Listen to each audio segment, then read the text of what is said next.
Hello, my name is Rick Floyd. I'm the President and CEO of Sherman Health.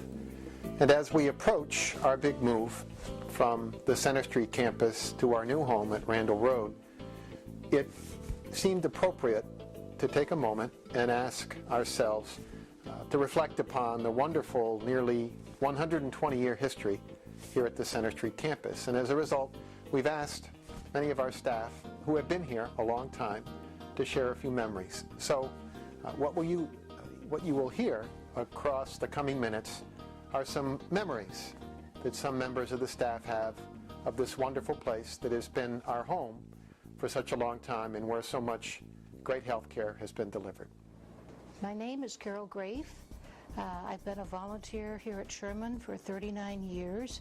I have done almost every job in the hospital, and I just enjoy giving and working at the hospital. Some of the things that I remember about the auxiliary, of course, were the fun fair, the ice cream social, and we used to have even drive-up for your cake and ice cream. And then we expanded it to games, children's games, and then we expanded it to a barbecue dinner, and it was a wonderful fundraiser. We had all of our husbands, all the volunteers helping, and our children. So it was a very good fundraiser. The other thing that I remember about our auxiliary, the auxiliary started the Lifeline program, which is a program where you go into the home with a little transmitter of some sort, and you set it up so that the individual then has a button, and they wear it around their neck during the day, and at night it's Velcro to their bed. And we also had a Velcro strip for them if they were to take a bath. This gave the individuals an opportunity to live in their homes and be independent. They would get 3 or 4 people to be responders. If they fell and needed help, they press that little button, transmit it to the hospital. The hospital then looks up their file and finds either a neighbor, a relative, or whoever. If they're unable to find anyone, then they send out the paramedics. And the auxiliary bought the units, and then the individual needed to pay the small service charge. So that was a wonderful thing that really enabled people to stay in their homes and function adequately.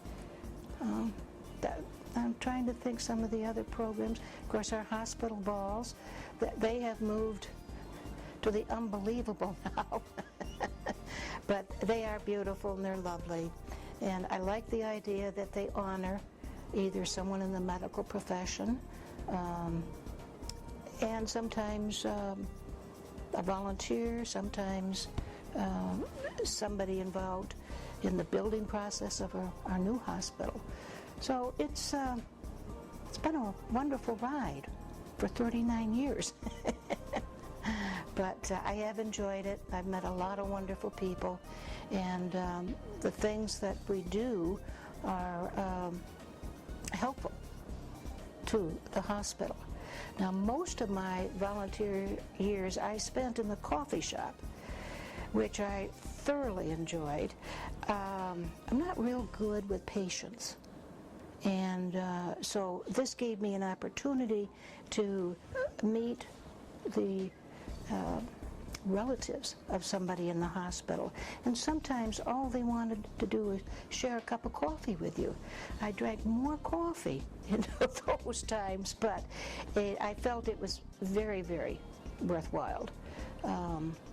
We will be having some type of a coffee shop at the new hospital, so I'm hoping to get back into that phase of volunteering.